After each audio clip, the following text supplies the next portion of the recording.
My grandson slapped me across the face at the dinner table. Not in anger, not by accident. He looked me dead in the eye and did it on purpose. And you know what my son did? He laughed. His wife sneered at me and said, "Go on, Maggie, hit him back if you dare." I smiled gently and said, "It's all right, dear." But that night, alone in my kitchen, I made a decision that would shake my entire family to its core. I picked up the phone and canceled something I'd been quietly working toward for 5 years. The next morning, one letter arrived that left them all absolutely speechless. Today, I'm telling you what really happened, and what I learned about love, boundaries, and the price of generosity. Hello, sweetheart.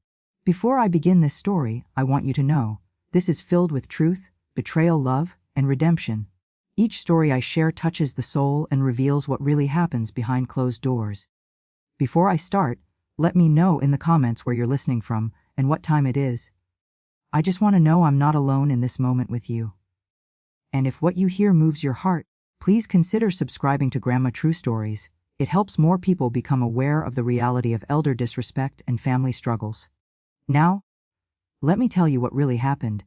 The smell of pot roast filled my small kitchen as I stirred the gravy one final time.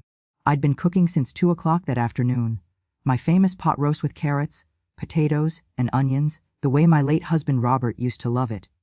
The table was set with my good china. The white plates with the little blue flowers that had belonged to my mother. Fresh flowers from my garden sat in a mason jar in the center. Yellow roses, because they remind me of joy. I was 72 years old, living alone in the same house where I'd raised my son David after Robert died. 40 years I'd spent teaching 2nd grade. 40 years of shaping young minds, of believing in the power of kindness and discipline working together. I'd learned that children need both, love and boundaries, consequences and grace. But somewhere along the way, my own family had forgotten that lesson. It was a Sunday, as it always was. Every other Sunday, David and his family came to dinner. His wife Patricia, his children Tommy and little Emma. It was the one constant in my life, the one thing I looked forward to each week. I heard the car pull into the driveway at 5:47 p.m. I knew this because I'd been watching the clock. David was always late, by exactly 13 minutes. He'd been like that since childhood. Grandma, little Emma burst through the door first, her 7-year-old arms wrapping around my waist. She still hugged me like I mattered, like my presence meant something to her.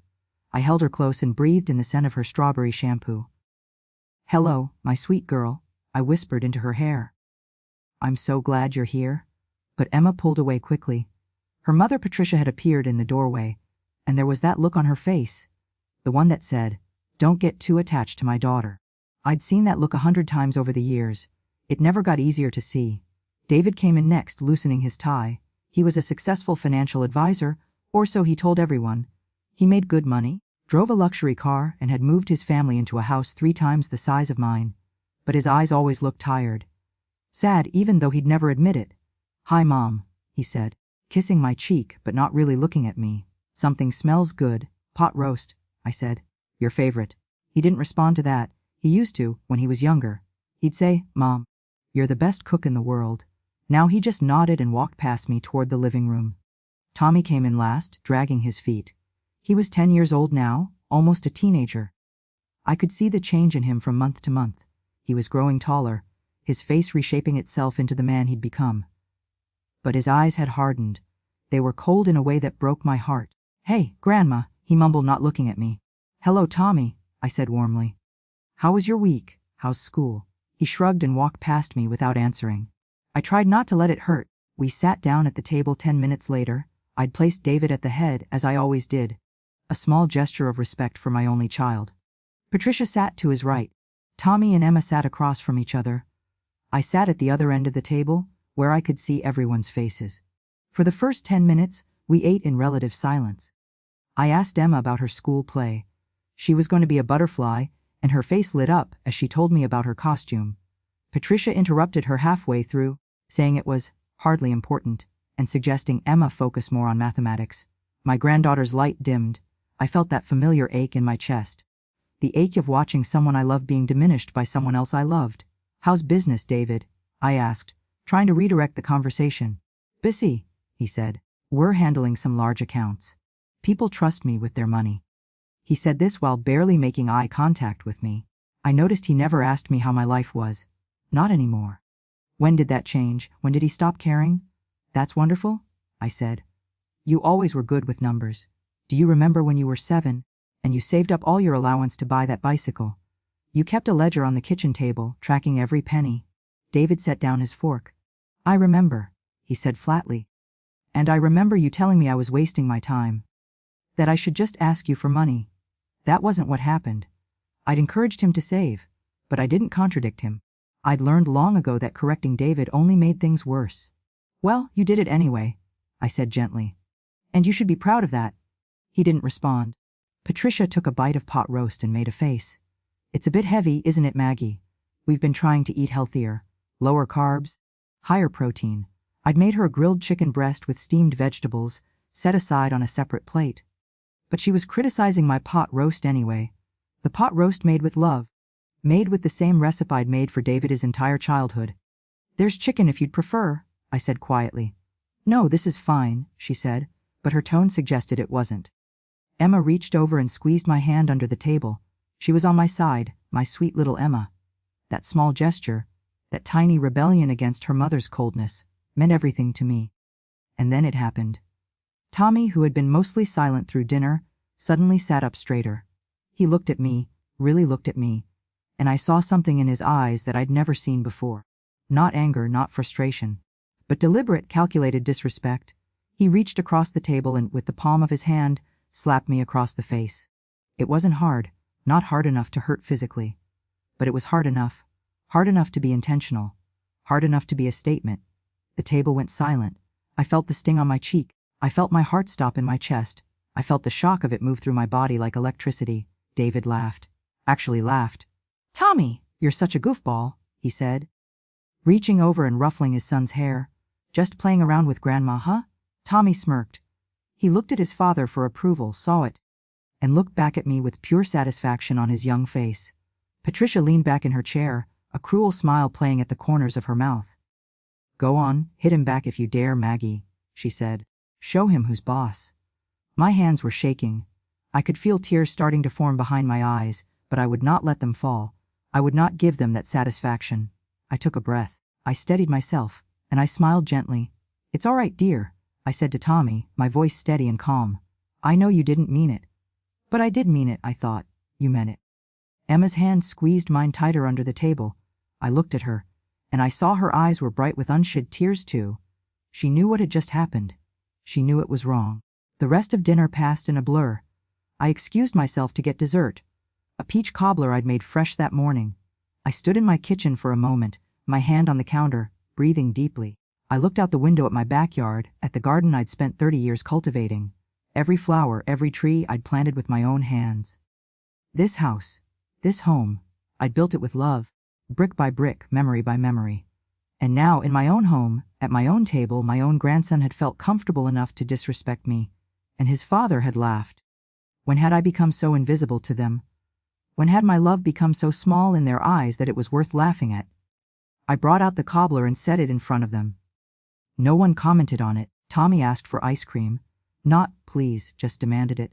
Patricia told him no, they were cutting back on sugar.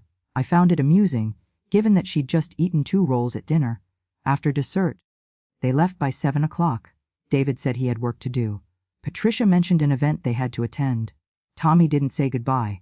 Emma hugged me tightly at the door and whispered, I'm sorry, Grandma. It's not your fault, sweetheart, I told her. After they left, I locked the front door and stood in my quiet house. The table was still covered with plates and glasses. The pot roast sat half-eaten on the stove. The flowers in the mason jar seemed to droop, as if they too were tired. I sat down in my recliner in the living room, the same recliner where Robert used to sit while I read books to him in his final years. The chair still smelled faintly of his cologne. I sat in the darkness and I cried. Not because Tommy had slapped me, not because of the physical sting, but because I realized in that moment that my love had become a transaction. I had been investing my entire life, my time, my money, my energy, my heart, into a family that saw me as nothing more than a resource to be used, an ATM, a babysitter, a cook. How much had I given? I'd paid for David's college education, $40,000. I'd helped him with a down payment on his first house, $30,000. I'd bought him furniture, paid for his honeymoon, helped him through his first business venture, and in the past 5 years alone, I'd paid $12,000 a year to keep Tommy in St. Augustine's private school. $60,000. Over a decade, all from my teacher's pension, stretched thin, carefully budgeted, sacrificed. And for what? So that my grandson could sit at my table and slap me. So that my son could laugh. So that my daughter-in-law could mock me. That night I didn't sleep. I sat in Robert's chair and I thought about what it meant to be a grandmother. What it meant to be a mother. What it meant to love people who didn't seem to love you back. And somewhere in the darkness, around 2 a.m, I made a decision.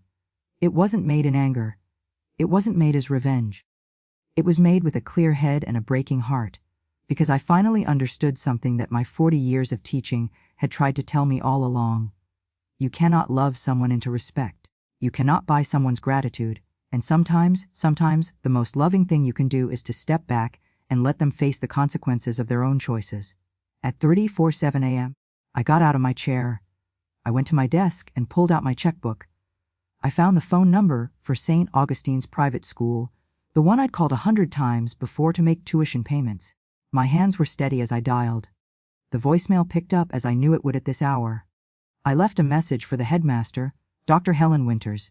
I told her that effective immediately, I would no longer be paying Tommy Richardson's tuition.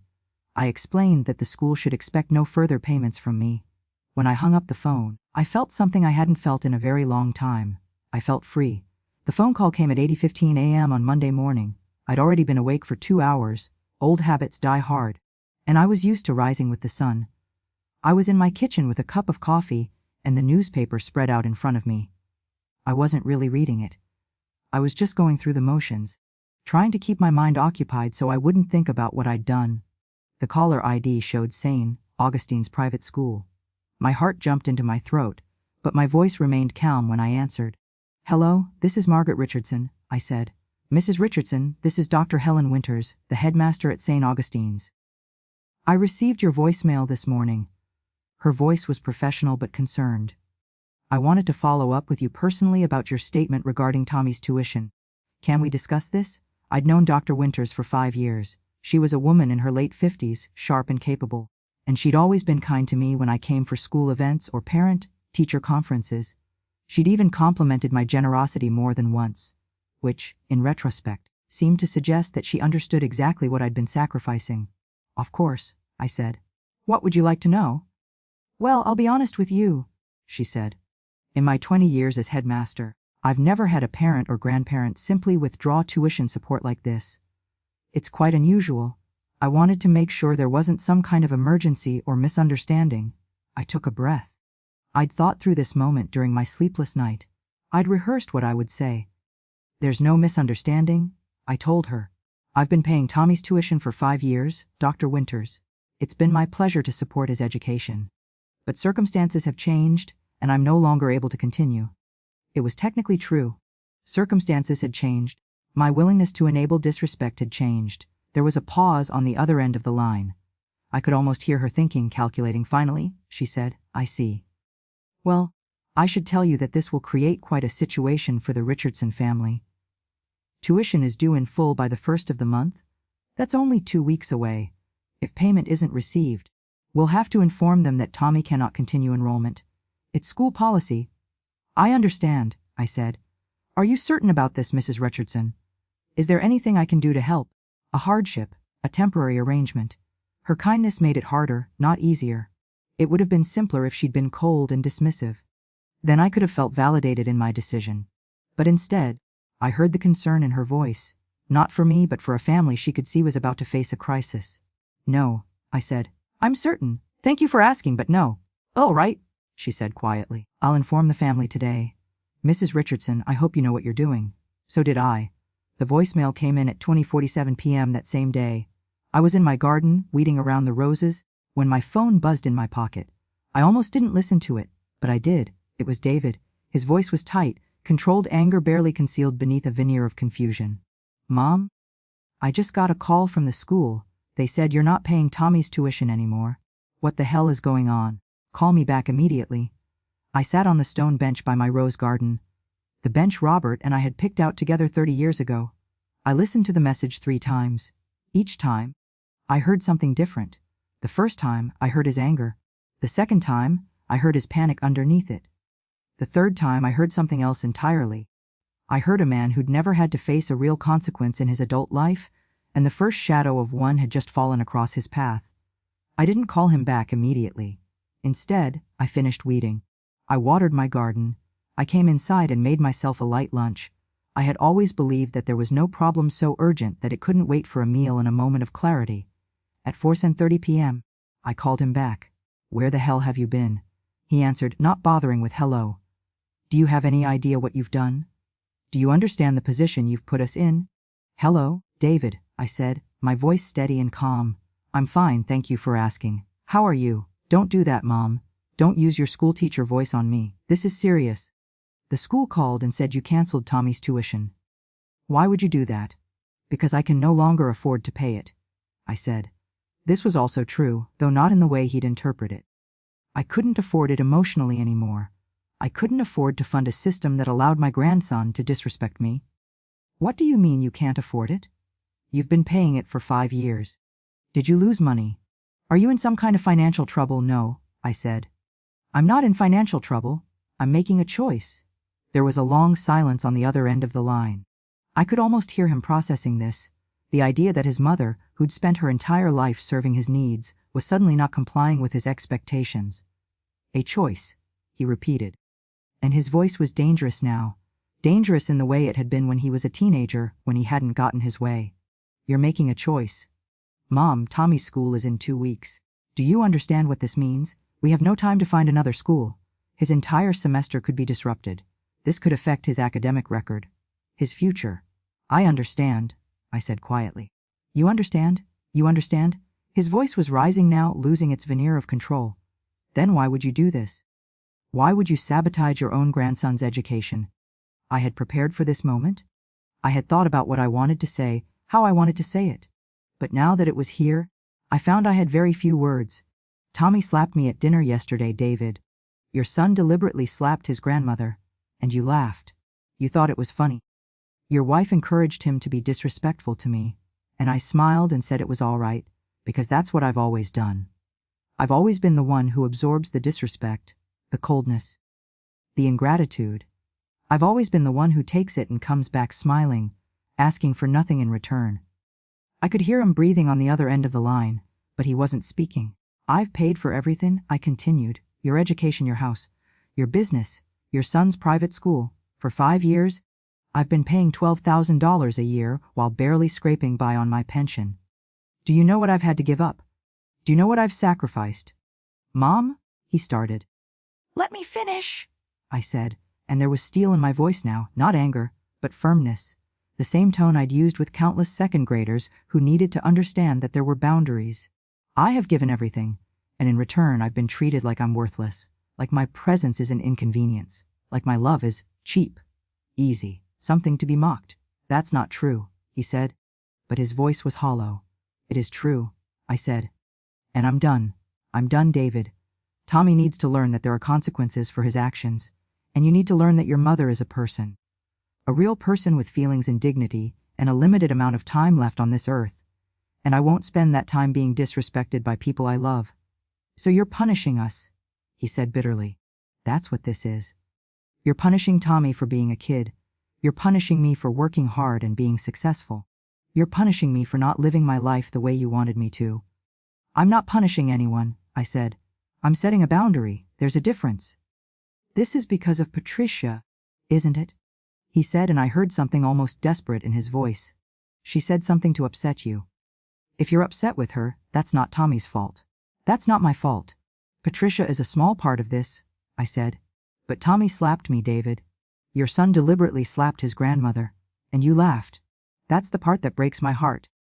That's the part I can't get past. You should have disciplined him. You should have told him that in this family, we don't treat our elders that way. You should have protected me. Instead, you laughed." He was quiet for a long moment. When he spoke again, his voice was different. Smaller somehow, defeated. "What do you want me to do?" he asked. "I want you to think about the kind of man you want to be," I said. "I want you to think about the kind of father you want to be. And I want you to decide if that involves the woman who paid for your entire education and sacrificed her entire life for your future. Because right now, David, you're acting like that doesn't matter. You're acting like I'm just some old woman who exists to serve your family's needs. That's not fair, he whispered. No, I agreed. It's not fair, which is exactly my point. He hung up without saying goodbye. I set the phone down on the kitchen counter and I sat at my table in the silence. I wasn't trembling. I wasn't crying. I was just still, quiet, at peace, in a strange way, knowing that I'd finally said the things I'd needed to say for years. The letter arrived Wednesday morning. It was a formal letter from St. Augustine's private school on official letterhead. It was addressed to David and Patricia Richardson, and it was delivered by regular mail. I know this because David called me 5 minutes after he received it, his voice shaking with a rage so profound that I barely recognized it. What did you tell them? He demanded. What did you say to the school? I told them I'm no longer paying the tuition, I said calmly. They're saying Tommy has to leave, he said, his voice cracking. They're saying that without payment, he's expelled. Effective immediately, they want $3,000 by Friday or he doesn't come back. $3,000, Mom. Do you have any idea? I know, I said quietly. You know. How can you possibly know what this means? This is Tommy's education. This is his future. This is— David, stop, I said, and something in my tone made him obey. Even now, even after everything, he could still hear his mother in my voice. The woman who'd raised him. I know exactly what this means. And I'm not going to apologize for it. You're not going to apologize. My son is being expelled from school because you decided to throw a tantrum, and you're not going to apologize. I'm not going to apologize, I said. But I will tell you this. Tommy is not being expelled. The school is simply stating a fact. If you want him to stay at St. Augustine's, you can pay for it. The same way millions of other parents do. The school has made it clear that they're willing to work with you. You can set up a payment plan. You can find the money. You're a successful financial advisor, David. I'm sure you'll figure it out. You're heartless, he said, and the words landed like a punch. But I didn't flinch. No, I said. I'm heartbroken. There's a difference. And I'm done setting myself on fire to keep your family warm. He hung up again. That afternoon, I called my best friend Susan. We'd been friends for 43 years, since the day we both started teaching at Riverside Elementary School. She was a retired principal sharp as a tack, and she'd watched my family dynamics unfold over decades. Come to my house, she said immediately when I told her I needed to talk. I'll make tea. I drove across town to her small cottage, and she met me at the door with a hug that lasted longer than usual. We sat in her living room, and I told her everything. The slap, the laughter, the decision, the phone calls, the letter. When I finished, she didn't say anything for a long moment. She just held my hand. Do you regret it? She finally asked. I don't know, I said honestly. I know it was right. But I don't know if I regret it. Those might be two different things, she said wisely. Doing the right thing doesn't always feel good. Sometimes it feels terrible. I feel like I'm abandoning him, I said. Tommy, he's just a child. He's a child who needs to learn that his actions have consequences, Susan said firmly. And his parents need to learn that love doesn't mean enabling bad behavior. You're not abandoning him, Margaret. You're teaching him. The way you taught thousands of second graders. The way you taught your son until he decided to forget those lessons. I stayed at Susan's house until evening. We drank tea and we didn't talk about it anymore. We talked about our gardens, about the books we were reading, about the small, ordinary joys of being two women in our 70s who'd learned to find happiness in simple things. When I left, Susan hugged me again at the door. You're braver than I would be, she said. I don't feel brave, I told her. I feel alone. You're not alone, she said. You have me. And you have your integrity. That's more than most people have. That night, the phone rang at 9:47 p.m. It was Patricia. I almost didn't answer. But I did. What could you possibly be thinking? She said, her voice sharp as broken glass. Do you have any idea what you've done to this family? Hello, Patricia, I said calmly. It's nice to hear from you. Don't be cute, she snapped. David is beside himself. Tommy doesn't understand why he's being punished. Emma has been crying all day because she heard David and me arguing. You've destroyed this family over what?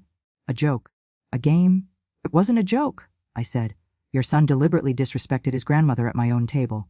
That wasn't a game. He's 10 years old, she said. He's a child. Children do foolish things. They test boundaries. That's what children do. I know, I said. That's why children need parents who teach them boundaries. not parents who laugh when they cross them. You think you're so perfect, Patricia said, her voice trembling with anger. You think you're so wise and superior with your teacher's voice and your disappointed sighs. Well, news flash, Margaret, your way didn't work. Your way of parenting produced a son who abandoned his own mother emotionally years ago. So don't lecture me about how to raise a child. That one landed. I felt it in my chest, sharp and deep. Because there was truth in it. There was truth in the idea that maybe I hadn't done such a good job with David. That maybe my gentleness had been misinterpreted as weakness. That maybe I'd failed him in some fundamental way. You may be right, I said quietly. I may have made mistakes with David. I probably did. But I'm trying not to repeat those mistakes with Tommy. I'm trying to teach him that actions have consequences. That being a good person means respecting the people who love you. Well, congratulations, Patricia said coldly. You're teaching him that his own family will abandon him. That's quite a lesson. I'm not abandoning him, I said. I'm just not going to fund his education when he's being raised to be disrespectful and ungrateful. Then you're not funding his education, period? Patricia said. Because David doesn't have $3,000 by Friday. Do you understand what that means? It means Tommy will be out of school. It means we'll have to figure out another school, and it will probably be one of the public schools, and his academic trajectory will be damaged. You've done this, Margaret. You and your wounded pride. I didn't respond. I didn't have anything else to say.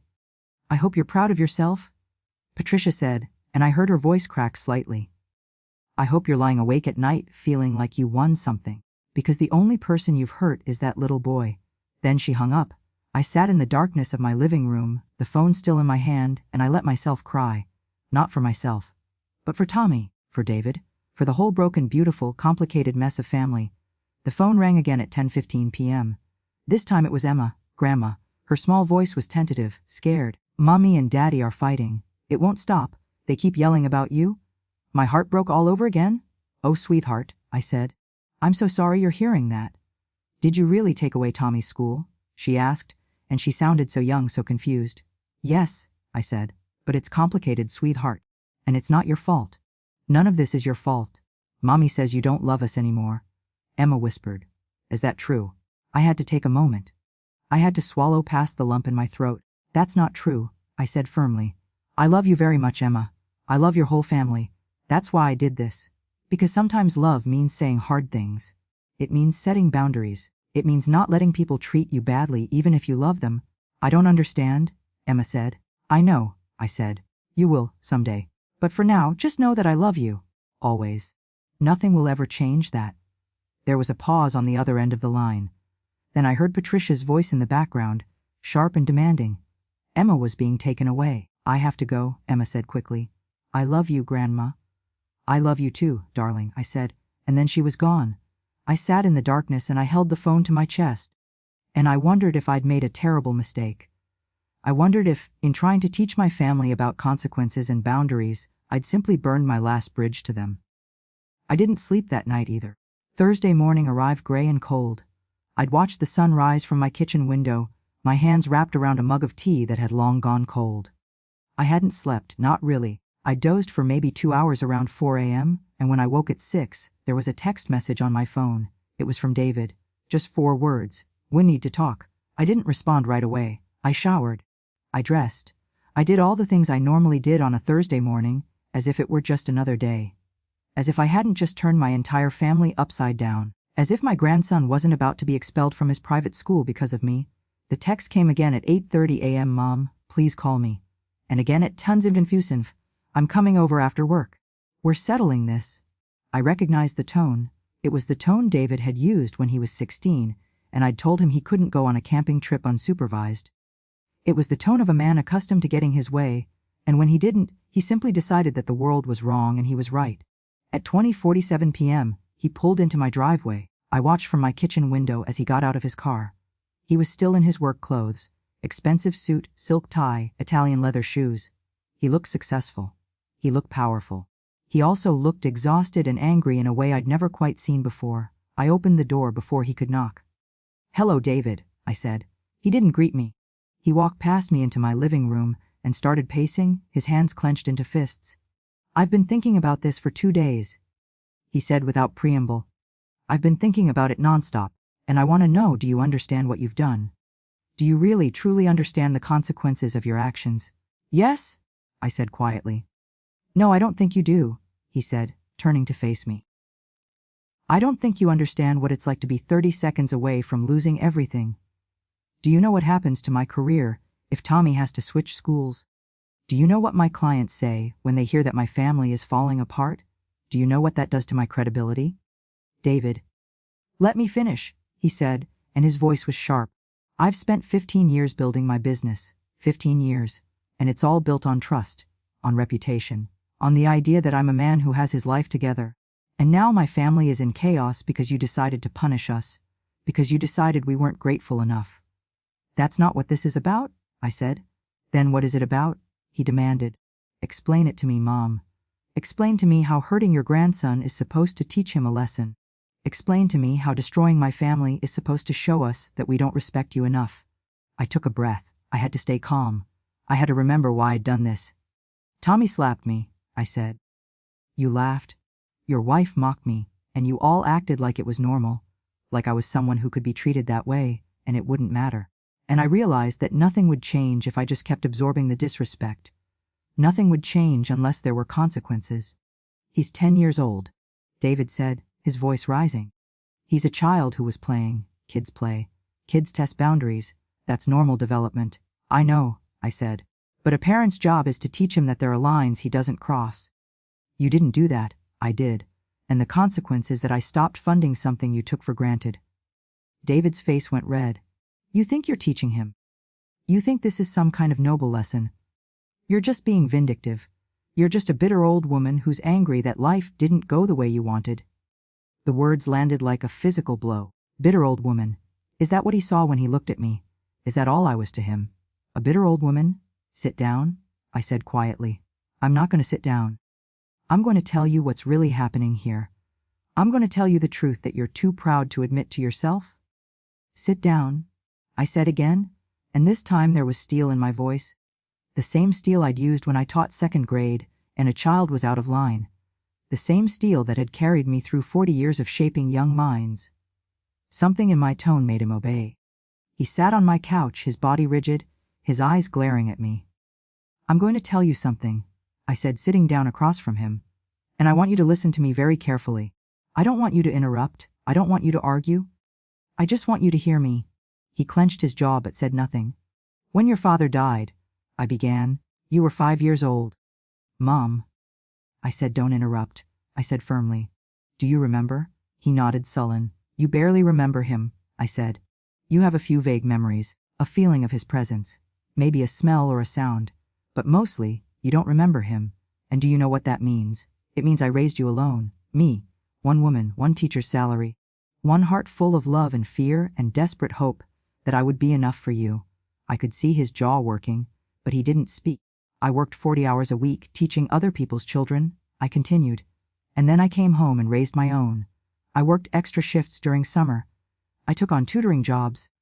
I saved every penny I could so that you could have things, so that you could have opportunities, so that you could go to college and become something. My voice was getting thicker, but I pushed through. I paid for your entire education, David. Do you know how much that was? Over $70,000. That was my life savings. That was my retirement fund. That was my future. Handed over to you because I believed in you. I believed you would become a good man.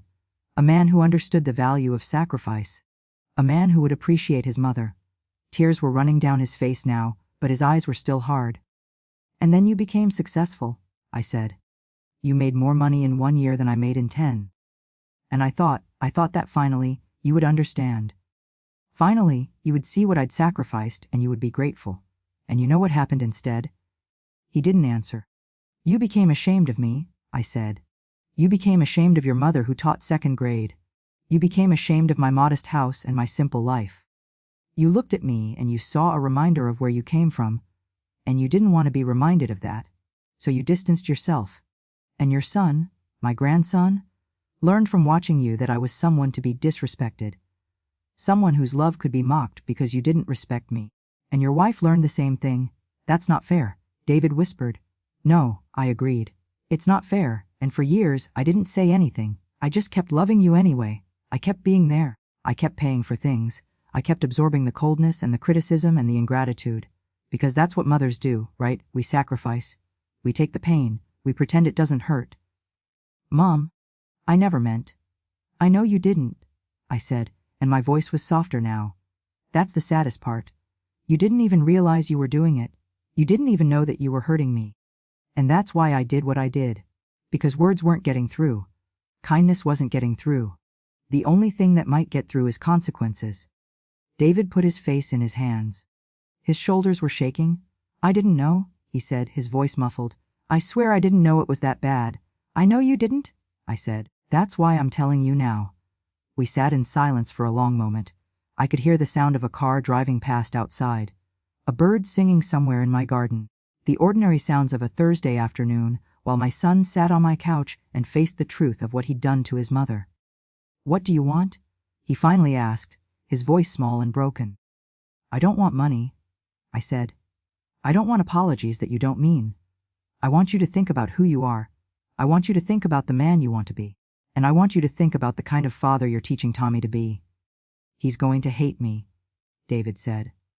If I tell him that he has to leave St. Augustine's, if I tell him that this is because of something he did, he's going to hate me.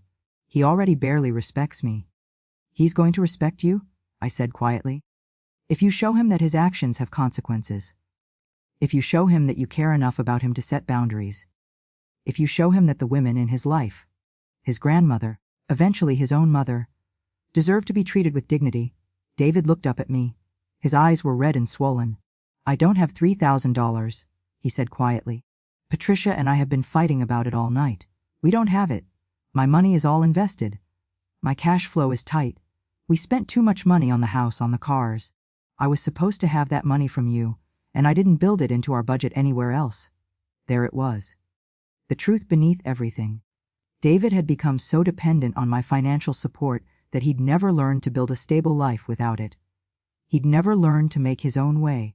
He'd inherited his father's financial expectations without inheriting his father's financial discipline. So what are you going to do? I asked gently. I don't know, he said. I don't know, Mom. I feel like I'm drowning. I feel like the ground just opened up under me. Welcome, I said, not unkindly, to adulthood, to real consequences, to the real world that most people live in. He flinched. But he didn't argue. You'll figure it out, I said. You're smarter than you think you are. You're stronger than you think you are, and you'll figure it out. Will you help? He asked quietly. I'm not asking for money. I'm asking, will you help me figure this out? I looked at my son, really looked at him. I saw the little boy who'd lost his father. I saw the teenager who'd struggled to find his way. I saw the man he'd become, flawed, lost, but still my child. Still someone I loved. Yes, I said. I'll help you. We spent the next 4 hours together at my kitchen table. David pulled out his phone, and we looked at the school's payment plan options. We looked at public schools in the area. We looked at scholarship opportunities. We looked at Tommy's academic record and his test scores. What we discovered was that Tommy was a bright kid, genuinely intelligent, and he wouldn't be destroyed by leaving St. Augustine's. He might even be challenged in a way that helped him grow. By 6:30 p.m., we'd made a plan. David was going to speak with the school's financial aid office. He was going to be honest about his situation and see if they could work out a reduced payment plan. If not, Tommy would transfer to Lincoln Middle School, a well-respected public school just 15 minutes from their house. They would make a fresh start. He's not going to take it well, David said as we sat in the gathering darkness of my kitchen. Tommy is used to having things his way. He's used to St. Augustine's. He's going to be angry? I know, I said. But sometimes anger is part of growth. Did you ever think, David asked quietly, that maybe I needed this too? Maybe I needed to have the ground open up under me? Yes, I said. I think you did. He reached across the table and took my hand. It was the first time he'd touched me with genuine affection in months. Maybe longer. His palm was warm and a little bit sweaty, like he was nervous. I'm sorry, he said. I'm sorry for making you feel invisible. I'm sorry for taking you for granted. I'm sorry for... His voice broke. I'm sorry for everything? I know, I said. And I forgive you. He put his head down on his arm and cried like he hadn't cried since he was a child. And I sat there and let him, my hand on his shoulder, my heart breaking and mending all at once. David left around 7 p.m. Before he got in his car, he hugged me. Not the distant, obligatory hug he'd perfected over the years, but a real hug, the kind where you hold on and you don't want to let go. "I'll call you after I talk to the school," he said. "And I'll talk to Tommy tomorrow. I'll try to do this right." "That's all anyone can do," I said. After he left, I sat alone in my house with the weight of the past few days settling over me like snow. The decision had been right, I knew that. But rightness didn't mean it was easy. Rightness didn't mean there wasn't pain. I called Susan. "How are you holding up?" she asked without preamble. "I'm tired," I said, "but I think it might be working." David came over. "He's starting to understand." "That's good," Susan said. "It's complicated," I said. "But yes, it's good. Most important things are complicated," Susan said wisely. "That's what separates them from the trivial things." That night, I slept. For the first time in 3 nights, I slept deeply and dreamlessly, and I woke the next morning feeling like something fundamental had shifted. Friday morning arrived before David was ready for it. He called me at 6:45 a.m., his voice tight with anxiety. "I'm going to do it today," he said. "I'm going to talk to Tommy. I'm going to tell him everything." "How do you feel?" I asked. "Terrified," he said. "Absolutely terrified. He's going to hate me, Mom. He's going to think I'm taking his school away as punishment." "Maybe he will," I said gently. "But he'll also learn something important. He'll learn that actions have consequences. He'll learn that his father cares enough about him to teach him hard lessons." "What if I mess it up?" David asked. "What if I say the wrong thing?" "Then you'll do your best," I said. "That's all any of us can do." After we hung up, I sat in my living room and I prayed. I haven't been a particularly religious woman.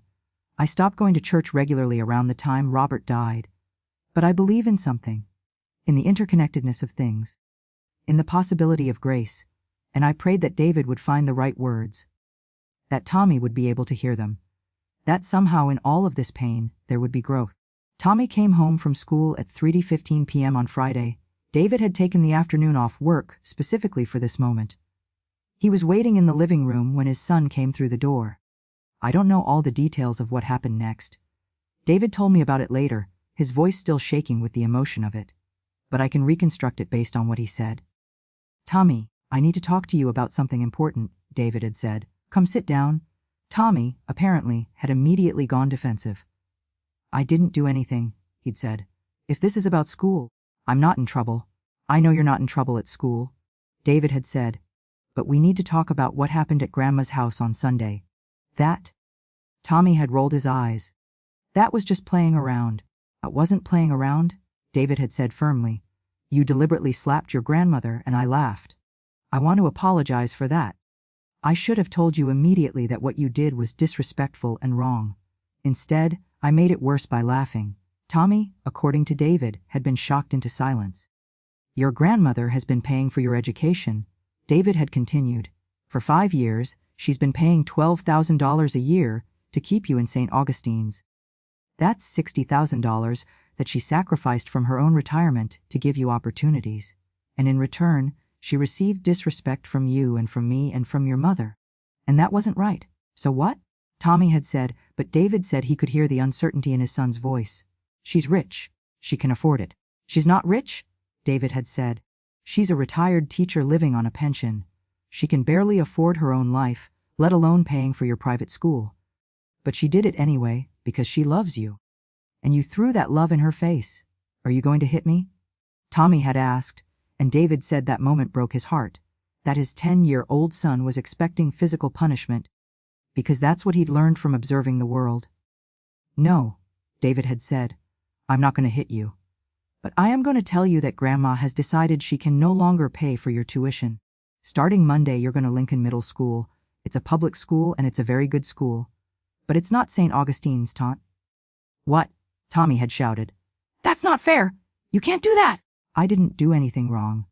You slapped your grandmother," David had said calmly. "And when you disrespect the people who love you and sacrifice for you, there are consequences. That's what being a member of a family means. It means respecting each other. It means being grateful. And when you're not, there are consequences." "This is stupid," Tommy had said, his face flushing with anger. "This is because Grandma is mean and wants revenge." "No," David had said. "It's because Grandma loves you enough to let you experience the consequences of your actions. And it's because I love you enough to support that, even though it's hard. Even though it means I have to make some difficult changes in my own life. Tommy had stormed to his room and slammed the door. Patricia had appeared from the kitchen, where she'd apparently been listening. "You're an idiot," she'd said to David. "You're ruining our son's future because your mother threw a tantrum." "No," David had said.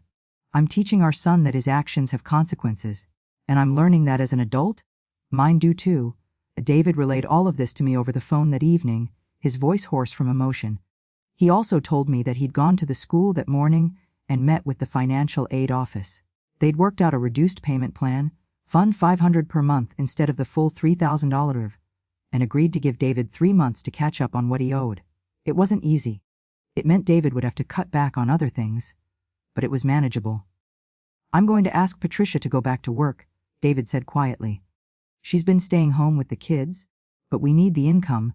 We need to learn to live within our actual means instead of our theoretical means." "How does she feel about that?" I asked. "She's not happy," David said. "But she's starting to understand that we don't have a choice. She's starting to understand that my mother didn't do this to hurt us. She did it to help us." Saturday morning, I got a knock on my door. It was Tommy. He was standing on my porch, his hair mussed, his eyes red like he'd been crying. He was wearing his favorite shirt, the one with the dinosaur on it that I'd given him for his 9th birthday. He looked small, smaller than I remembered him being. "Can I come in?" he asked quietly. I opened the door wider. We sat in my kitchen, and for a long moment, we didn't say anything. I made him hot chocolate the way he liked it, with extra marshmallows, and I sat across from him at the table. "I'm sorry," he said finally, his voice barely above a whisper, "for slapping you." "Thank you for saying that," I said. "Do you understand why I was hurt?" He shook his head. "Dad said it's because I was disrespectful. But I didn't mean it like that. I was just playing." "I know you were," I said gently. "But sometimes when we're playing, we can still hurt people. Especially people who love us. And when we do, we need to understand that there are consequences, not because the person is mean, but because love includes boundaries. Love includes teaching each other how to treat each other well." "But I'm getting kicked out of St. Augustine's," he said, and his lip trembled. "It's not fair. Why do I have to suffer because I was playing?" "You're not suffering," I said, and I heard the firmness in my voice, the same firmness I'd used with countless second graders over the years. "You're learning. Those are two different things. You're going to a new school. It's a good school. You're going to meet new friends. You're going to have new experiences. That's not suffering. That's growth." "But everyone at St. Augustine's knows my name," Tommy said. "Everyone likes me there." "At Lincoln I won't know anyone." "That's true," I said. "And it will be scary. But you know what else will happen? You'll discover that you're brave enough to handle scary things. You'll discover that you can make new friends. You'll discover that you're more capable than you thought you were." Tommy was quiet for a moment. He drank his hot chocolate, and a little marshmallow stuck to his upper lip. "Why did you really do it?" he asked. "Why did you really take my school away?" "Because I love you," I said simply. "And I love your father. And I needed both of you to understand something important. I needed you to understand that I matter, that my feelings matter, that the women in your lives, your grandmother, your mother, the women you'll love as you grow up, deserve to be treated with respect." "Are you mad at me?" he asked quietly. "No," I said, and I reached across the table and took his hand. "I'm not mad at you. I'm disappointed. I'm hurt. But I'm not mad. There's a difference. Will you ever forgive me?" he asked. "I already have," I said. "The moment you walked through that door this morning, I forgave you." He looked at me for a long moment, and I could see something shifting behind his eyes. Understanding maybe. Or at least the beginning of it. "Can I ask you something?" he said. "Of course," I said. "Are you going to help with my school now? Are you going to help with homework and stuff, like how you used to?" My heart squeezed in my chest, because I realized that underneath all the disrespect, underneath all the coldness, Tommy had been watching me. He had absorbed the fact that I cared about him. He had learned that when he needed help. "Yes," I said. "If you want me to, I'll help with homework. I'll help with whatever you need help with." "Okay," he said, and then quietly, "I'm sorry, Grandma. I'm really sorry." "I know," I said, "and I know you're going to be okay. I know you're going to learn and grow from this. And I'm going to be here with you through all of it." He finished his hot chocolate, and then I sent him home with a container of cookies I'd baked the night before. Snickerdoodles, his favorite. When he left, he hugged me, really hugged me, not the distant, obligatory hug I'd come to expect, but a real hug. The kind that meant something. But the real reckoning came on Sunday evening. When Patricia showed up at my door, I wasn't expecting her. David had warned me that she was still angry, still resentful. I'd prepared myself for coldness, for dismissal. What I wasn't prepared for was what actually happened. She came in and sat on my couch without being asked, her purse clutched in her lap like a shield. She looked exhausted. She looked like a woman who'd been crying. "I owe you an apology," she said without preamble. Several, actually. I was so shocked that I couldn't respond at first.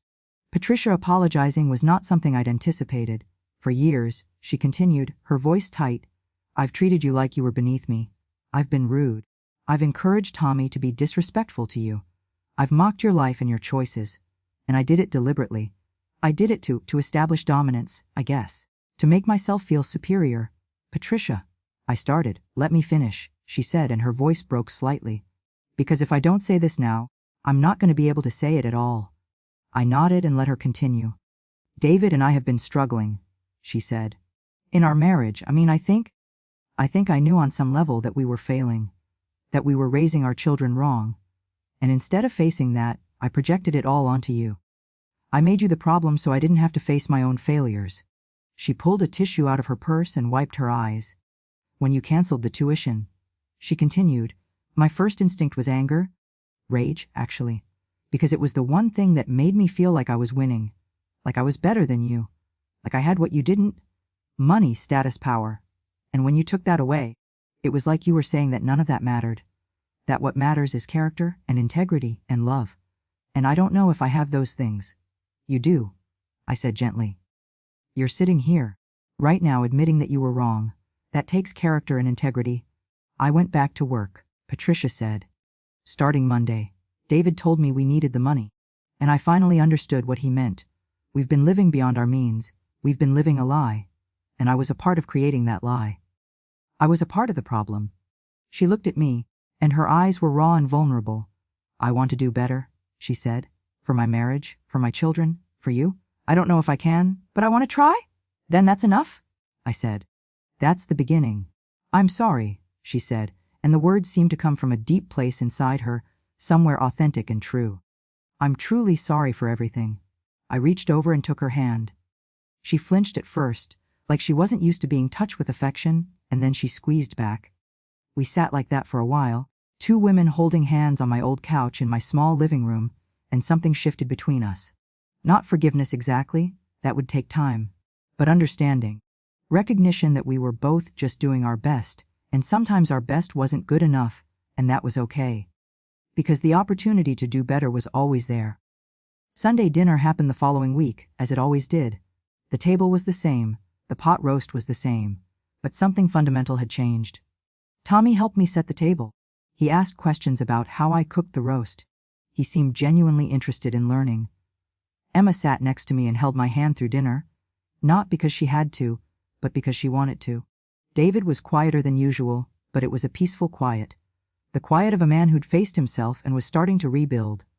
Patricia actually complimented the meal. She did it simply, without the edge of mockery that had been there before, and I believed her. "Grandma," Tommy said as we ate, "I have something to tell you. I'm going to Lincoln on Monday, and I'm scared. But I also think maybe it's going to be okay." "It is going to be okay," I said.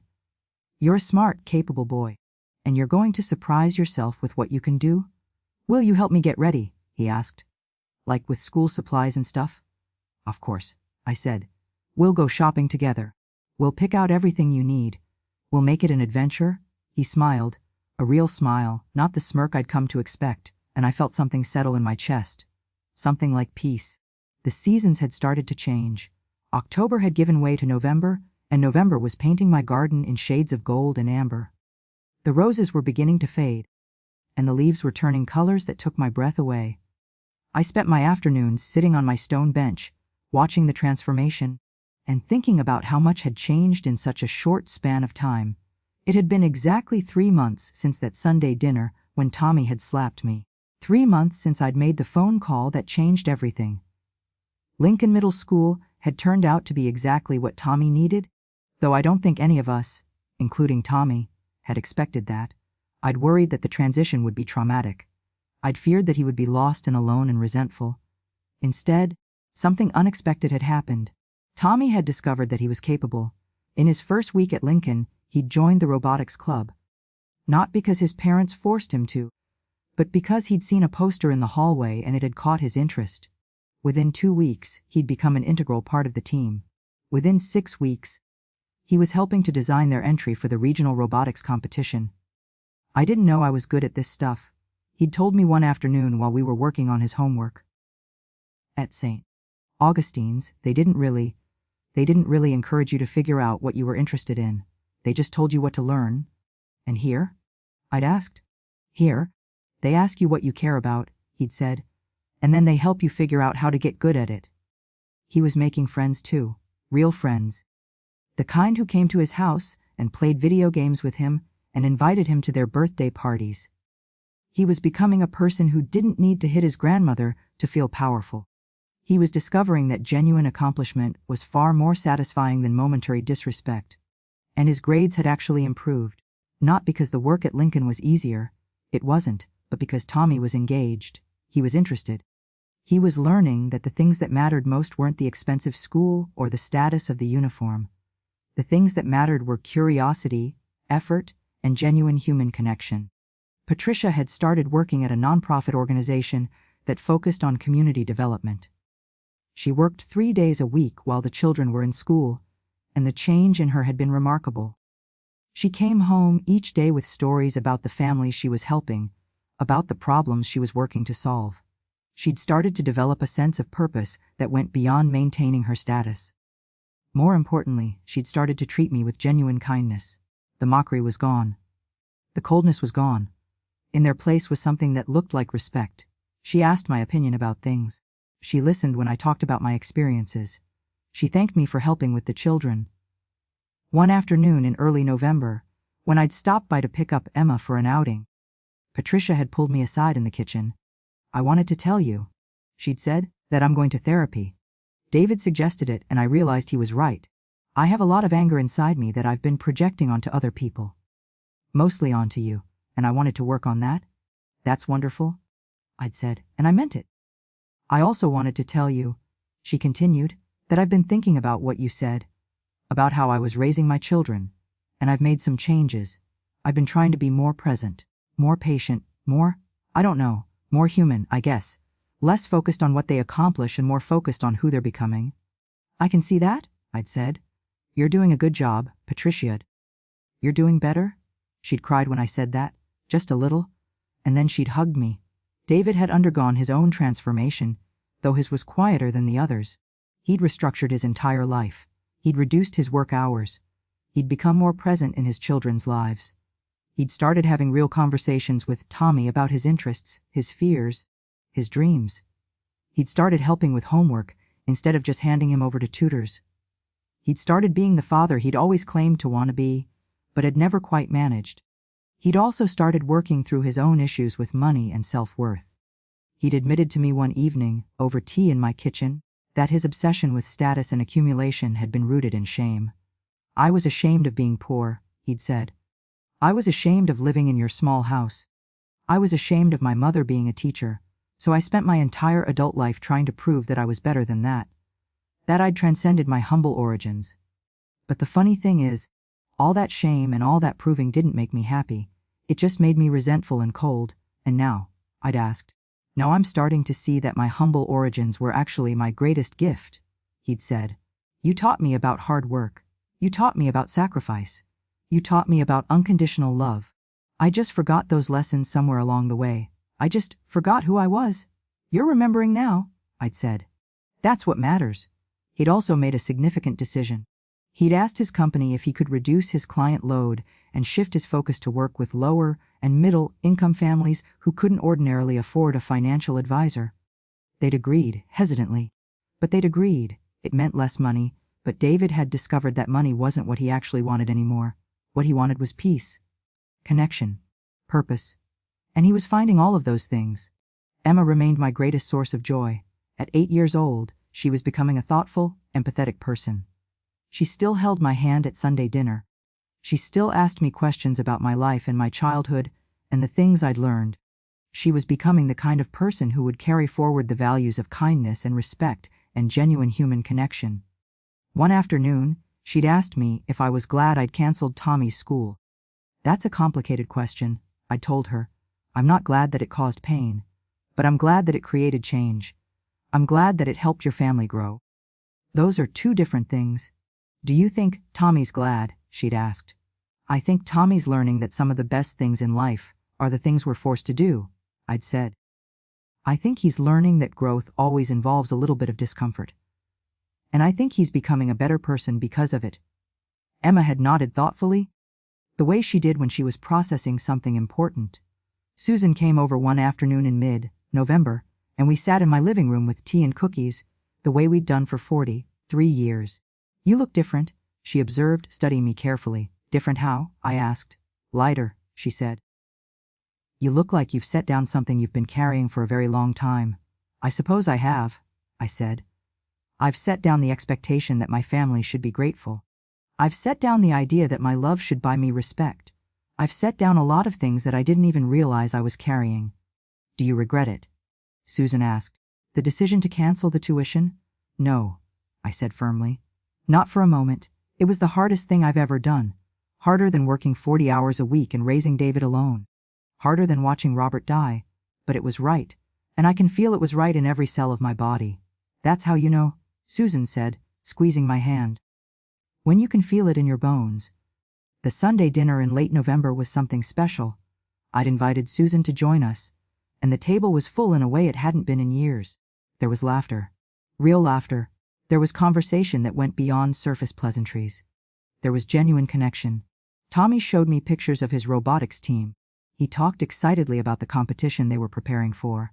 He was animated and engaged and fully present in a way I'd never seen him before. Do you like Lincoln better than St. Augustine's? I asked him. In some ways, he said thoughtfully. St. Augustine's had better facilities and stuff. But Lincoln feels real, you know. Like we're actually learning things that matter. And the kids seem like real kids. Not just like they're playing a role. David and Patricia shared a look. The kind of look that comes when two people have been through something difficult together and come out the other side stronger. Patricia served the food and complimented my cooking, not mockingly but genuinely. David helped clear the plates. Emma sat next to me and held my hand.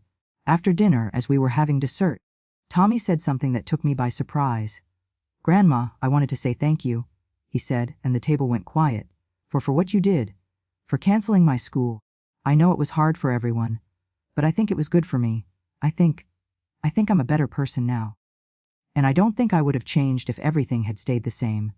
Everyone was looking at me, and I felt tears start to form in my eyes. I'm so proud of you, I said to Tommy. I'm proud of all of you. I'm proud of the family you're becoming. David reached across the table and squeezed my hand. I'm sorry it took all of this, he said quietly. For me to understand what I had all along? That's human nature, I said. We don't appreciate things until we almost lose them. The important thing is that you're appreciating it now.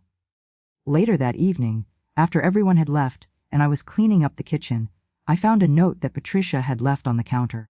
Dear Maggie, I wanted to write this down because I'm not always good at saying these things out loud. But I want you to know that I see you. I see what you did. I see why you did it. And I'm grateful. Not just grateful. I'm transformed. You forced me to look at myself, and that was painful, but it was necessary. I'm a better mother because of you. I'm a better wife because of you. I'm a better person because of you. Thank you for loving my family enough to set a boundary. Thank you for believing in us even when we didn't believe in ourselves. You're not just my mother-in-law. You're my inspiration. Patricia, I sat at my kitchen table, and I read that note 3 times, and each time I cried a little. Because sometimes people surprise you. Sometimes people grow in ways you never thought were possible. Sometimes love is stronger than pride, and transformation is possible even when you've given up hope. I thought about that Sunday dinner 3 months ago. I thought about Tommy's slap, and David's laughter, and Patricia's sneer. I thought about the moment I decided to cancel the tuition, not in anger but in clarity. I thought about all the phone calls, and the confrontations, and the difficult conversations that had followed. I thought about how sometimes the most loving thing you can do is say no. How sometimes the most generous gift you can give is consequences. How sometimes the only way to save a family is to be willing to step back and let them face themselves. And I felt peace. Not the peace of everything being perfect, because it wasn't. David still had money struggles. Patricia still had anger to work through. Tommy was still adjusting to his new school. Life wasn't simple or easy. But there was peace in the knowing that we were all moving in the right direction. That we were all learning. That we were all becoming more authentically ourselves. I took Patricia's note and I put it in my drawer, with all the other things I keep. Old letters from Robert, saved report cards from David's childhood, pressed flowers from my garden. These are the things that matter. These are the things that last. The money didn't matter. The status didn't matter. The things that mattered were connection and growth, and the courage to love people enough to let them face the consequences of their own choices. And as I looked around my small, modest kitchen, the kitchen where I'd raised my son, where I'd fed my grandchildren, where I'd taught countless people about the value of boundaries and love, I realized that I had everything I'd ever needed. I had family. I had purpose. I had the knowledge that my life had mattered. That my sacrifice had created change. That my love had been strong enough to break through walls that had seemed impenetrable. That was more than enough. That was everything. December arrived with early snow, and with it came an unexpected phone call. It was Dr. Helen Winters from St. Augustine's private school. Mrs. Richardson, she said when I answered. I hope this isn't an intrusion. I wanted to reach out to you personally about something. Would you have time for a phone call this week? Or perhaps coffee? I was intrigued. We met at a small cafe near the school on Wednesday afternoon, and Dr. Winters got straight to the point. I've been thinking about you, she said, after we'd settled with our Tia. And about what happened 6 months ago. I've also been watching what's happened with Tommy. I've heard from colleagues at Lincoln Middle School that he's excelling, that he's become a leader in their robotics program, that he's the kind of student who makes teachers excited to come to work. I'm very proud of him, I said. As you should be, Dr. Winters said. But here's what struck me in 6 months at a public school with less prestigious facilities and less intensive academic focus. Tommy has thrived more than he ever did here. And I want to ask you something. Do you think that's because of the school or because of what you did? I considered the question carefully. I think, I said slowly, it's because Tommy had to discover who he really is. Here, he was on a track.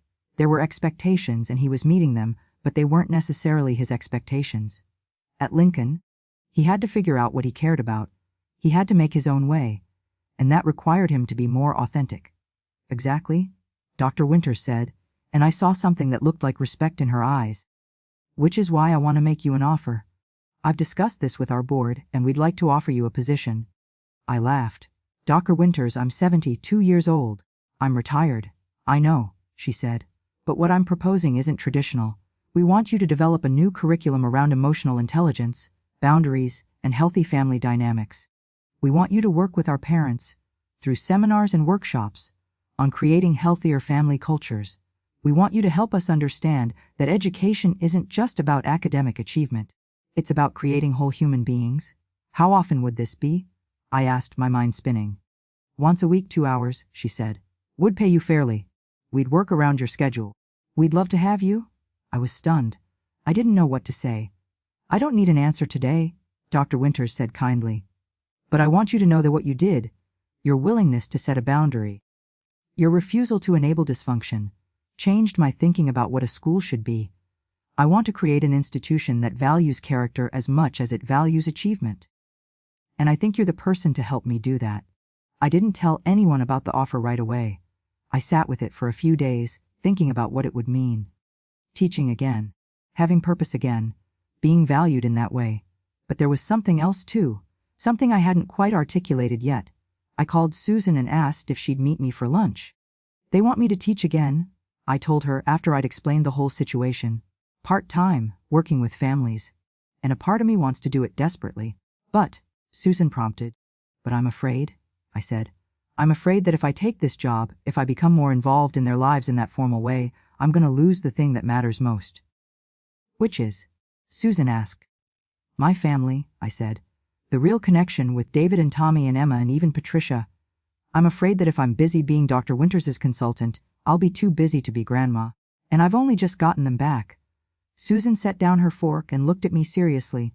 Margaret, she said, what if taking this job is exactly what your family needs? What if showing them that you're moving forward, that you have value outside of them, is the thing that anchors them? What do you mean? I asked.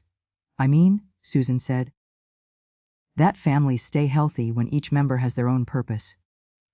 When each person knows they're more than just their role in the family unit. You spent 40 years teaching other people's children. You spent your entire life sacrificing for David. Maybe what your family needs to see is that you also have a life. That you also have dreams and purpose. That you're not just there to serve them. I thought about that. I thought about it for a long time. I called David and asked if he and the family could come to dinner on Saturday. I wanted to tell them all together. They arrived at 6 o'clock, and I'd made my famous pot roast again. Not because I was trying to recreate that first dinner, but because some things are worth repeating when they're done with love.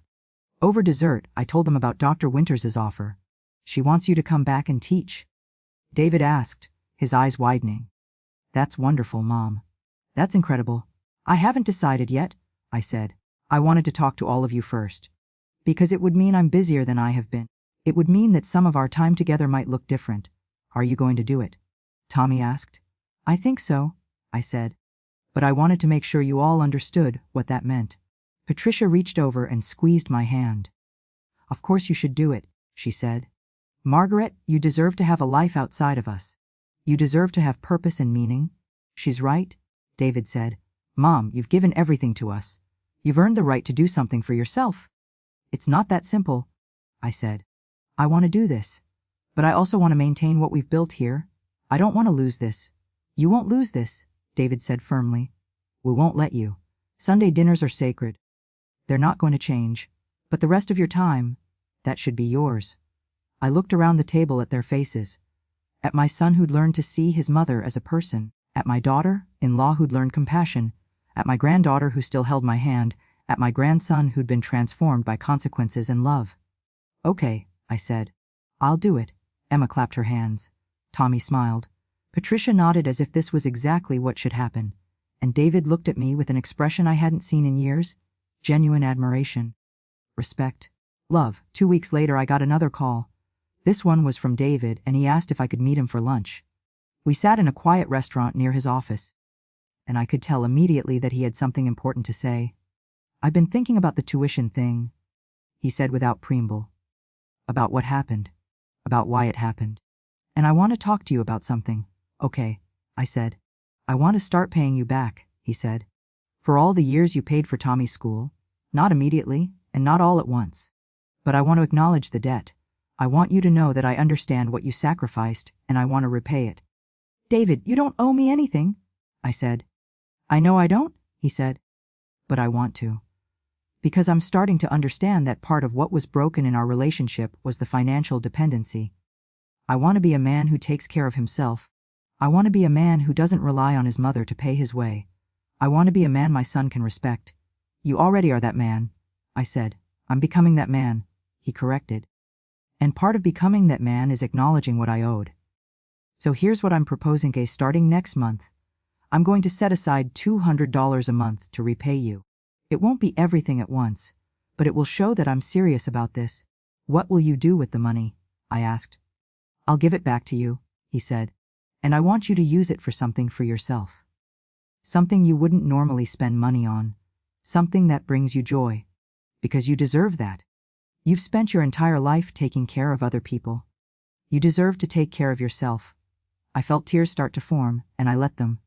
I didn't try to hide them or wipe them away. Thank you, I said, for understanding, for growing, for becoming the man I always knew you could be.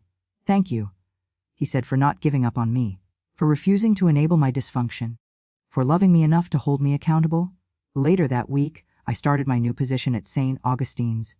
The first seminar I led was for parents, and I called it The Price of Love, Setting Boundaries in Family Relationships. I told them about my own journey. I didn't name names or describe specific situations that would identify my family, but I was honest about my struggles, my mistakes, and what I'd learned. I talked about how easy it is to confuse love with enabling, how sacrifice can sometimes become a way of controlling rather than serving, How boundaries are actually an act of love, not a withdrawal of it. The parents who attended were hungry for this conversation. They were struggling with similar issues. Children who were ungrateful. Spouses who were disconnected, family dynamics that had become toxic. They wanted permission to set boundaries. They wanted to know it was okay to say no. And I gave them that permission. By mid-January, something remarkable happened. Tommy's robotics team won their regional competition. Not by a huge margin, but they won. And Tommy had been instrumental in the design and execution of their robot. The whole family went to the competition to cheer him on. I sat in the bleachers between Emma and Patricia, free, and I watched my grandson stand up in front of a crowd and present his team's project. He was confident. He was articulate. He was proud of his work in a way that had nothing to do with impressing anyone else, and everything to do with genuine accomplishment. When they announced the winners, the whole place erupted. David was on his feet immediately, shouting and cheering. Patricia had tears running down her face. Emma jumped up and down, and I sat there, watching my family celebrate, and I felt something that I can only describe as complete. This was what my sacrifice had created. This joy. This family that was intact and genuine and real. After the competition, Tommy came over to me and hugged me. Really hugged me, the way he had that morning at my door when he came to apologize. "Thank you," he said in my ear. "For everything. For making me be better." "You made yourself better," I said. "I just set the stage." "No," he said. "You did more than that. You showed me that I mattered enough for you to do the hard thing. You showed me that real love sometimes means saying no." He pulled back and looked at me, and I saw in his eyes the man he was becoming. A man with integrity. A man with values. A man who understood that character was more important than status. "I'm proud of you," I said. "I'm proud of you too," he said, "for not giving up on us. For believing we could be better." At the end of January, David did something that surprised everyone. He called a family meeting, not a dinner, but an actual meeting. Everyone was invited, me, Patricia, Tommy, Emma. He wanted to talk about something important. We sat in his living room and he started by apologizing. "I want to apologize," he said, "for the man I've been for the past 15 years. For allowing status and accumulation to become more important than family. For treating my mother like she was beneath me. For raising my children to believe that money and reputation were what mattered most." He looked at each of us as he spoke. "I was wrong," he continued, "and I'm trying to be different. But I want to acknowledge that I can't fix the past. I can only move forward, so I'm proposing something. I want to create a new family tradition. I want to make sure that we're intentional about our values, that we talk about what matters, that we prioritize connection over accumulation." "What do you have in mind?" Patricia asked. "I want to institute a weekly family meeting," David said. "Nothing formal. Just a time when we all sit down and we talk about what's going on, what we're struggling with, what we're proud of, what we need from each other. And I want my mother to be invited to every one of these meetings." Everyone agreed, and so began a new tradition in our family. Friday nights became family meeting nights, and within a few weeks they became something sacred. Something that everyone looked forward to. We talked about real things. We talked about fears and hopes and disappointments. We talked about money and values and what kind of people we wanted to be. We laughed and sometimes cried, but we were always authentic. And watching my family do this, watching them learn to communicate in ways that were real and honest, I felt like the hardest moment of my life had been worth it 1,000 times over. 1 year had passed since that Sunday dinner when Tommy slapped me. 1 year since I'd canceled his tuition in the darkness of the night. 1 year since I'd made the hardest decision of my life, believing that sometimes love meant saying no. Now it was autumn again. The seasons had turned full circle, and with them, my entire world had transformed. The invitation came in a cream-colored envelope, printed with elegant lettering. It was from St. Augustine's private school, and it asked me to be their guest of honor at a special evening event celebrating excellence in family education. I didn't realize, when I accepted, that the evening was being planned specifically around me. The event was held on a Friday night in October, in the school's main auditorium. There were 300 people in attendance: parents, teachers, board members, and community leaders. I arrived expecting to sit quietly in the back and observe, but instead, I was escorted to a seat in the front row, right next to Dr. Winters. The evening began with speeches about the school's mission and values. Then Dr. Winters stood up and did something that took me completely by surprise. She told my story. Not in explicit detail. She respected my privacy and my family's privacy. But she told the essential truth. She talked about a grandmother who loved her family enough to set a difficult boundary. She talked about a family that was broken and found their way back together. She talked about how sometimes the most loving thing we can do is allow people to face the consequences of their choices. She talked about how that act of courage had changed the way she thought about education, how it had inspired her to reimagine what the school's mission should be, how it had led to the creation of the curriculum around family dynamics and emotional intelligence that I now taught. And then she said something that made me cry. "Mrs. Richardson," she said, looking directly at me, "you have taught me that education isn't just about preparing students for college or career. It's about preparing them to be whole human beings, to be people of integrity, to be people who understand that love and boundaries go together. And because of you, St. Augustine's is now a different school, a better school, and so I want to honor you tonight." She presented me with an award, a beautiful plaque that read, "In recognition of a life lived with integrity, wisdom, and the courage to love authentically." I cried. I couldn't help it. I sat there in front of 300 people and I cried, and I didn't care who saw. But the real moment came at the end of the evening. As I was preparing to leave, a young woman approached me. She introduced herself as a sophomore at Lincoln Middle School, Tommy's school. She said she'd heard about me from Tommy, and she wanted to tell me something. "He talks about you all the time," she said. "He talks about how you did something really hard because you loved him. And he talks about how it changed him. He says you taught him that real love sometimes means saying no." She was crying a little as she spoke. "I have a grandmother," she continued, "and my mom and my grandma don't really get along. And hearing about what you did, it made me think that maybe my grandma isn't being mean. Maybe she's just trying to love us the way you loved your family." So I called her, and I told her I was sorry for being disrespectful. And we had a real conversation for the first time in years. She hugged me, and I held her, and I thought about the ripple effect. I thought about how one act of courage, my willingness to set a boundary, had already changed at least 3 people's lives, and through them, who knows how many more. The Sunday dinner that followed was something I'll never forget. David had organized it specially. Not just our immediate family, but also Susan and both of Tommy's best friends from Lincoln, and even Patricia's mother, who had been estranged from the family for years but had been invited back into the fold. 16 people gathered around a table that I'd had to expand with extra leaves. The pot roast was supplemented with sides from everyone. Patricia had made her famous green bean casserole, Emma had helped make fresh rolls, Tommy had made a chocolate dessert from scratch. And in the middle of the meal, David stood up. "I want to say something," he said, and everyone fell silent. "A year ago, this table was the site of something that broke all of us."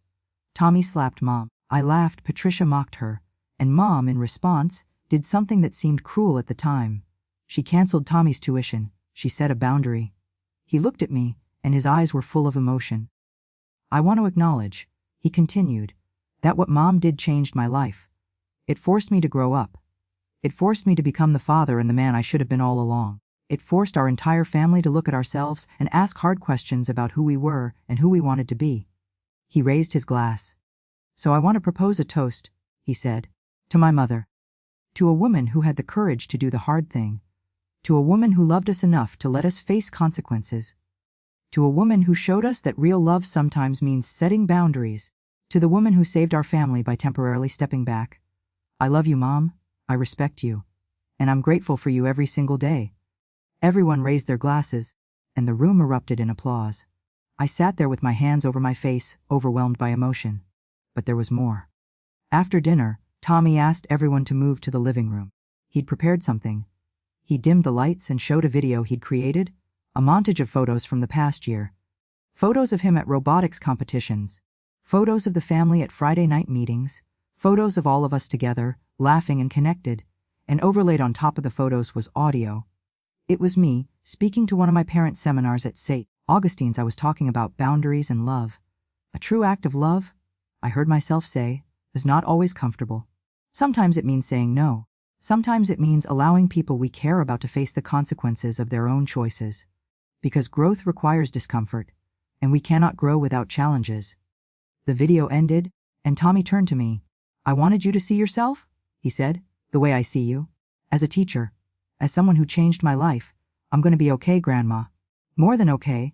I'm gonna be great. And it's because you love me enough to let me struggle. To let me grow. To let me become myself. He hugged me and David hugged me, and then Patricia, and then Emma, and then Susan. And suddenly I was surrounded by people who loved me. People I'd taught, people I'd invested in, people whose lives I'd touched. Later that night, after everyone had left and I was alone in my house, I sat in my garden. October had painted everything in shades of amber and gold. The roses were in their final bloom before winter, and they were more beautiful than ever. I thought about the past year. I thought about the decision I'd made in anger and sorrow and clarity. I thought about how it had rippled outward in ways I couldn't have predicted. I thought about all the families I was now teaching, families who were struggling with similar issues to the ones my own family had struggled with. Families learning to set boundaries. Families learning that love and accountability go together. Families being transformed by difficult choices and honest conversations. I thought about my grandson, who was no longer a disrespectful child, but a thoughtful young man discovering his own talents and passions. I thought about my son, who was learning to be a real father and a real man.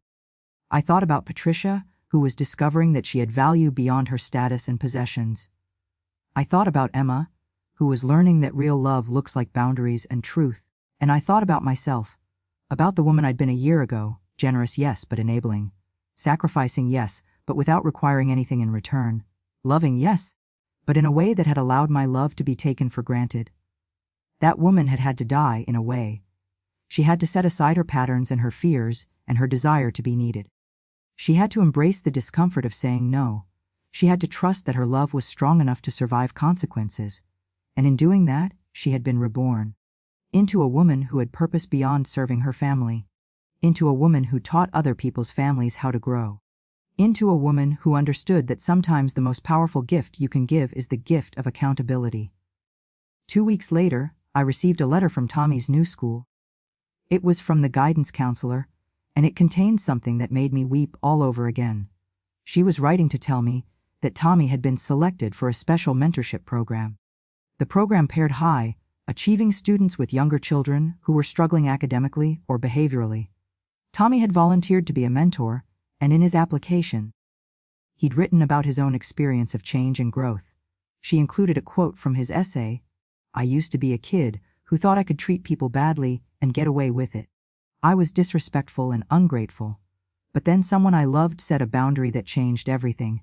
They showed me that real love sometimes means saying no. Now I want to help other kids understand that. I want to be someone who shows them that they're capable of being better." The final Sunday of October arrived, and with it, a new tradition. We'd been doing family meetings every Friday, but this Sunday I'd invited everyone, our immediate family, Susan, and even David's business partner who had become a close family friend, to a special gathering at my house. I'd prepared something I wanted to share with them. Not a lecture, but a reflection. A story. Really, my story. We sat in my living room with tea and cookies, and I told them everything. I told them about my fears, about my disappointment, about the moment I realized my love had become enabling, about the courage it took to make that phone call to the school, about my doubts and my second guessing and my nights of sleeplessness. "I want you to know," I said, looking at each of them, "that I don't regret it, not for one moment, but I also want you to know that doing the right thing is hard. Setting boundaries is hard. Loving people enough to let them face consequences, that's the hardest thing I've ever done." I looked at Tommy specifically. "You will have people in your life that you love," I told him. "Someday you might have children, and you might be tempted to give them everything, to protect them from every consequence, every disappointment, every difficulty. But I'm asking you, please don't do that. Because the greatest gift you can give someone is not protection from difficulty. It's the knowledge that they're capable of handling difficulty. It's the knowledge that they're strong enough to grow. It's the knowledge that you believe in them enough to let them face themselves. And you," I said to David, "you'll encounter people who are struggling, friends, employees, maybe even your own parents eventually, and you'll be tempted to rescue them, to solve their problems, to enable their dysfunction. But I'm asking you, don't do that. Have the courage to set boundaries. Have the courage to say no, because that's what real love looks like." I looked at Patricia. "You've learned this year," I said. That your worth isn't determined by your status or your possessions. And I want you to hold on to that. And I want you to teach your children that as well. Teach them that the things that matter, integrity, kindness, genuine human connection, those things don't cost money. Those things don't require a big house or fancy clothes. Those things only require courage and honesty and the willingness to be real. And finally I looked at Emma. You, my sweet girl, I said, you've taught me something this year.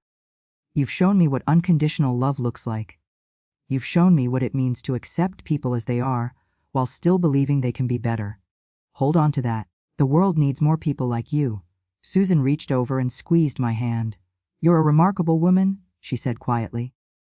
I'm just a woman who loved her family enough to do the hard thing, I said. And I'm blessed to have a family that was willing to grow from it. As everyone was leaving that evening, David pulled me aside. I wanted to tell you something, he said. I've been thinking about starting a nonprofit, something focused on helping families navigate difficult transitions and conflicts. And I want you to be involved, not as the director, but as an advisor. As someone who understands these issues on a deep level, I'd be honored, I said. I also want you to know, he continued, that I paid off the first semester of what I owed you. I've been setting aside money, and I'm going to continue to do that. But I also want you to know that even if I never fully repaid it, I could never repay you for what you've taught me, for who you've made me become. You already have repaid me, I said. Be becoming the man and the father and the son you were always meant to be. That night I sat in my living room and I reflected on everything that had happened in the past year. I thought about how one moment of disrespect had led to a decision that changed everything. I thought about how my willingness to set a boundary had actually deepened my relationships rather than damaged them. I thought about how sometimes the most loving thing you can do is the hardest thing you can do. I thought about all the families I was now teaching. I thought about all the second chances and fresh starts that were happening because I'd had the courage to do something difficult. And I thought about love. Real love. The kind that doesn't enable. The kind that doesn't accept disrespect. The kind that sets boundaries because it believes in people's capacity to grow. The kind that says, I love you too much to let you treat me this way. The kind that says, I believe in you enough to let you face consequences. I'd spent 40 years as a teacher, shaping the minds of second graders, but the most important thing I'd ever taught, I'd taught my own family. I'd taught them that love and boundaries go together. I'd taught them that consequences are gifts. I'd taught them that sometimes the most generous thing you can give is the space to grow. And my life was fuller for it. My relationships were deeper for it. My family was stronger for it. 1 year after that Sunday dinner when Tommy slapped me, I sat down and began to write this story. I wrote it because I wanted other people to know that it's possible. It's possible to set boundaries. It's possible to say no to people you love. It's possible to let people face consequences. And it's possible for families to grow from that. To become stronger, to become more authentic, to become more loving. Free, I wrote it because I wanted grandmothers and mothers, and anyone who loves people to know that sometimes the most powerful thing you can do is the hardest thing you can do. I wrote it because I wanted to honor the journey my family took, the courage they showed, the growth they achieved, the love that held us together even when we were falling apart.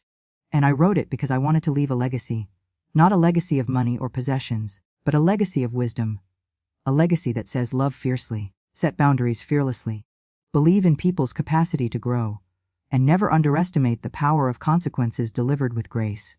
On a cold November morning, 1 year and 1 month after that first dinner, I received a phone call from Dr. Winters. Mrs. Richardson, she said, I have wonderful news. We've decided to expand your curriculum to include not just workshops for parents, but a full course for our students. We want to teach them, from the beginning, about healthy relationships, boundaries, and authentic communication. And we want you to help us develop it. That sounds perfect, I said. It is perfect, she said. Because what you've taught us, what your family's experience has taught us, is that these are the real subjects. These are the things that matter. Not just academic achievement, but character. Not just intellectual development, but emotional intelligence. Not just preparing for life, but preparing to live authentically. After we hung up, I sat with my tea, and I looked out my kitchen window at my garden. Winter was coming. The roses had faded completely now. The trees were bare. But underneath it all, underneath the dormancy and the cold, Life was preparing to emerge again in spring. That's what had happened with my family. We'd gone through a winter, a season of dormancy and difficulty. But we'd come through it, and in spring, we'd bloomed in ways we never expected. I'd given my family the gift of consequences, and in doing so, I'd given them the greatest gift of all, the opportunity to become who they were truly meant to be.